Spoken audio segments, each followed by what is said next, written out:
नमस्कार। ये तथ्यावली की क्लास है वनडे एग्जाम को फोकस करके और प्रीलिम्स एग्जाम चाहे मध्य प्रदेश पीएससी हो या यूपी पीसीएस का प्री हो उतना स्टैंडर्ड हम मेंटेन कर लेंगे। इसमें टोटल जीरो से लेके थोड़ा हाई लेवल तक के फैक्ट रहेंगे और ये केवल फैक्ट क्लास है। शॉर्ट में आप रिवीजन करते चलें क्योंकि हमारी कॉन्सेप्ट क्लास चल रही है। कुछ लोगों की तकलीफ थी कि कॉन्सेप्ट के अलावा हमें केवल फैक्ट चाहिए, तो फैक्ट के लिए स्पेशल बना दिया गया है। फास्ट बूस्टर कोर्स रहेगा, बहुत ही कम समय में बहुत ज़्यादा फैक्ट रहेंगे इसमें। बस मेरे साथ चलते रहना है। 5 या 10 मिनट का वीडियो होगा और हर एक टॉपिक से लेके जितने भी जरूरी तथ्य होंगे पूरे के पूरे हम आपको यहाँ पे दे देंगे।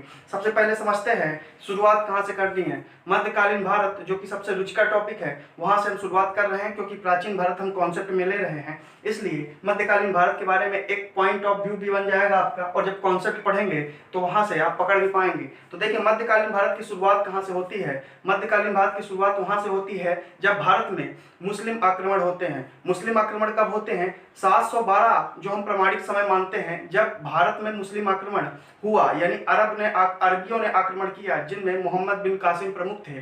तो 712 ईस्वी में उसने भारत के सिंध क्षेत्र में राजा दाहिर को परास्त कर दिया और वहां पे कब्जा कर लिया। उसके बाद ये मोहम्मद बिन कासिम कौन थे? मोहम्मद बिन कासिम इराक के शासक हुआ करते थे। अल हज्जाज के सेनापति थे। इन्होंने भारत पे आक्रमण क्यों किया?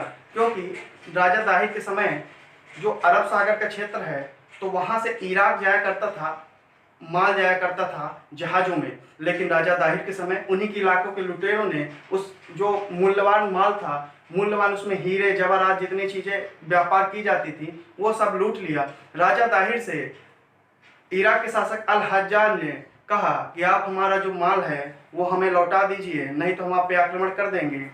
राजा दाहिर इसे इग्नोर कर गए, इसे नज़रअंदाज कर गए। उन्होंने इस चुनौती को स्वीकार नहीं किया। उन्होंने बोला आपको जो करना है आप करते रहें।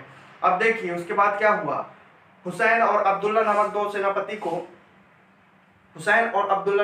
सेनापति को हज्जाज ने सिंध पर आक्रमण करने के लिए भेजा, यानी राजा दाहिर पे आक्रमण करने को भेजा। लेकिन हुसैन और अब्दुल्ला की पूरी सेना को राजा दाहिर और उनके पुत्र जय सिंह ने परास्त करके बेरहमी से मार डाला। उसके बाद अल हज्जाज का खून खौला। उसने अपने सबसे प्रमुख सेनापति मोहम्मद बिन कासिम को सिंध पर आक्रमण करने के लिए भेजा। सिंध पर आक्रमण करने के लिए 712 ईस्वी में वो आया और उसने राजा दाहिर और उनके पुत्र जय सिंह को परास्त कर दिया। उसके बाद सिंध पर उसका कब्जा हो गया और यहीं से मुस्लिम आक्रमण की पहली शुरुआत होती है जो कि 712 से शुरू होती है। क्योंकि राजा दाहिर के पिताजी जो थे उनका नाम चच था, तो कुछ चचनामा नाम का जो ग्रंथ है उसमें मुस्लिम आक्रमण की, यानी भारत में मुस्लिम आक्रमण की प्रथम जानकारी चचनामा से प्राप्त होती है। तो जो चचनामा है वो वस्तुतः उनके पिताजी के नाम पे ही लिया गया है, ऐसा लोग मानते हैं। फिर देखिए हमारे यहाँ जब ये तो थे मतलब मोहम्मद बिन कासिम आ गए, बस गए, सब कुछ हो गया, लेकिन 714 के आसपास वहाँ इराक में अल हज्जाज की तबीयत खराब हुई और वो निपट गया। अब निपट गया तो क्या हुआ, उस इराक का जो गद्दी है, इराक की गद्दी संभालने के लिए मोहम्मद बिन कासिम को वापस जाना पड़ा, लेकिन सिंध का क्षेत्र छोड़ना नहीं चाहता था। इसलिए अपने राज प्रमुख के रूप में उसने राज्यपाल जुनैद को वहां नियुक्त कर दिया कि आप यहाँ की पूरी सत्ता संभालोगे। लेकिन इसका जो लाभ है, इसका लाभ लिया प्रतिहार शासक नागभट्ट ने जुनैद को परास्त किया और सिंध पर कब्जा कर लिया। तो यहाँ से तो मुस्लिम मतलब आक्रमण की जो प्रारंभिक शुरुआत थी, प्रारंभिक स्टेज तक खत्म तो हो जाता है, लेकिन कहीं ना कहीं विदेशी आक्रमण के लिए एक मार्ग खुल जाता है कि आप यहाँ से प्रवेश कर सकते हैं और भारत में इस तरह से आक्रमण कर सकते हैं। और देखिए जहां से मुस्लिम आक्रमणकर्ता आए वो दर्रा था बोलन दर्रा के अलावा चारों तरफ से हमारी सिक्योरिटी मजबूत थी, सुरक्षा मजबूत थी। बोलन दर्रे से ही आए और बोलन दर्रे से ही उन्होंने पूरे भारत में बाद में विदेशियों ने आक्रमण किया, मुस्लिम आक्रांता ने पूरे भारत में शासन किया। तो ये और इन्होंने कुछ दिया भी, तो यहाँ रहे ये दिरहम नामक सिक्के जो है सिंध क्षेत्र में इन्हें नहीं चलवाए। सिंध क्षेत्र में ऊंट पालन और खजूर की खेती भी इन्होंने ही कराई। तो ये था अरबों का सीधा सीधा वृत्तांत, यानी अरबों की पूरी पूरी जानकारी। अब देखिए थोड़ा सा फैक्ट में हम नजर मार लेते हैं, इन्हीं फैक्टों को दोहरा के, ताकि आप 2 बार सुने, एक बार और सुन ले तो पूरा का पूरा दिमाग में सेट हो जाए। देखिए 636 ईस्वी के पास मुंबई के निकट थाना क्षेत्र पड़ता है। उस समय इराक के खलीफा हुआ करते थे उमर, उनके समय में जो है सेना गई और भारत के क्षेत्र मुंबई के थाने वाले क्षेत्र में आक्रमण करने का प्रयास किया, लेकिन वो आक्रमण विफल रहा। वहां के राजाओं ने उन्हें परास्त करके भगा दिया। फिर बात करें 636 ईस्वी के आसपास ही, 636 ईस्वी के आसपास ही गुजरात का जो भड़ौच है और मकरान तट, देखिए भड़ौच और मकरान तट और देवल की खाड़ी जो कि सिंध के आसपास पड़ती है, सिंध वाला क्षेत्र जब आप पढ़ेंगे सिंधु नदी के आगे वाला क्षेत्र, तो सिंध के आसपास के क्षेत्र पे लगातार आक्रमण होते रहे। आक्रमण भारत में क्यों नहीं हुए, सिंध क्षेत्र में क्यों हुए? आपके मन में क्वेश्चन आता होगा। भाई सिंध क्षेत्र उस समय भारत का ही हिस्सा था, भारत अखंड था, अफगानिस्तान पाकिस्तान सब भारत के हिस्से थे, ये ध्यान रखना है।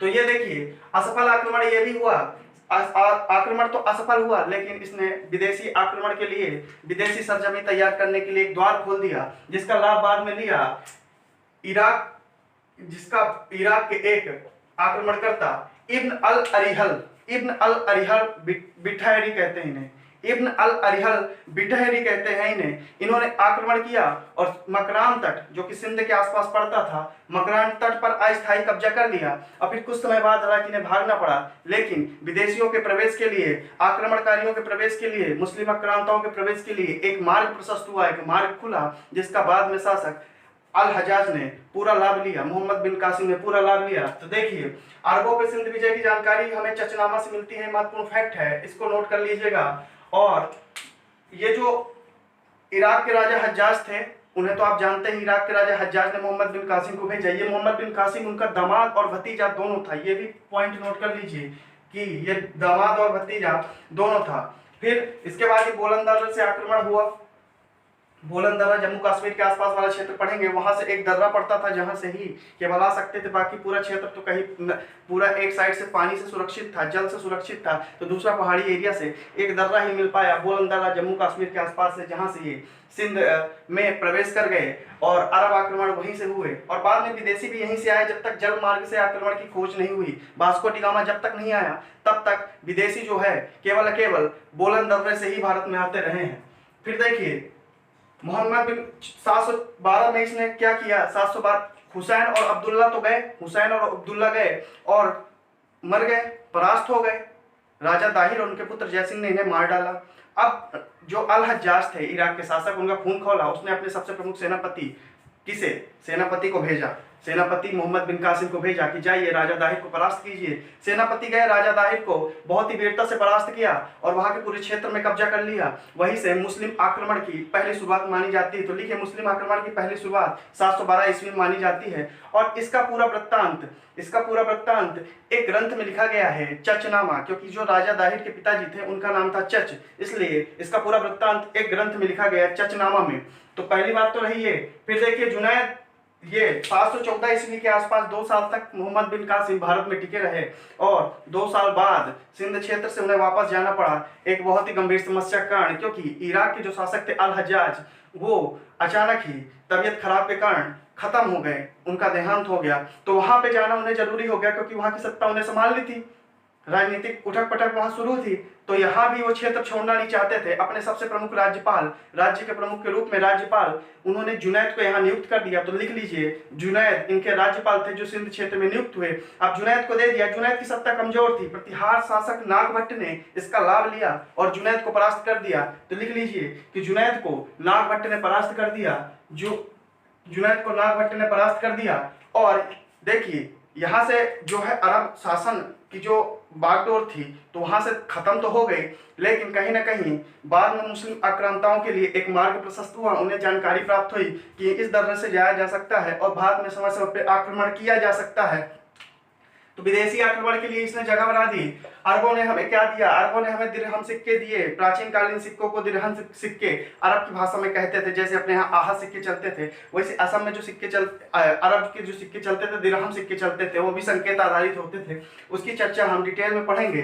फिर देखिए अरबों ने जो ऊंट पालन और खजूर की खेती हमें दी। जो आज हम खजूर खाते हैं, पिंड खजूर वगैरह चलता है, तो खजूर की खेती ये अरबों की ही देन है। अरब ही यहाँ पे उपजा के गए थे। जो ऊंट यहाँ आए तो केवल अरब से ही आए। जो आज राजस्थान के क्षेत्र में आप ऊंट देखते हैं, ये हमारे अरबों की देन है। यानी अरब यहाँ पे आए और ऊंट लेके आए और यहाँ पे ऊंट छोड़ गए, इसलिए हम ऊंट को जानते हैं, नहीं ऊंट को नहीं जानते। ऊंट और घोड़े के साक्ष्य हमारे भारत में पहले नहीं थे, बाद में लाए गए हैं। तो देखिए अरबों ने दिरहम सिक्के चलवा दिए।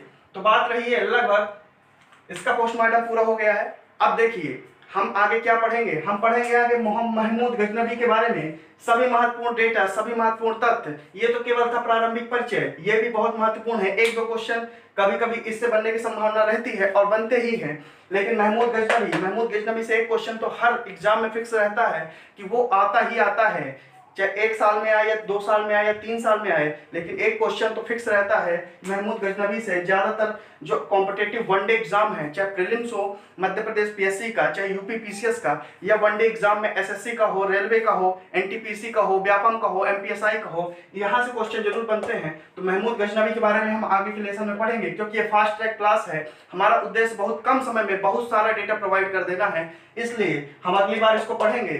तब तक के लिए धन्यवाद।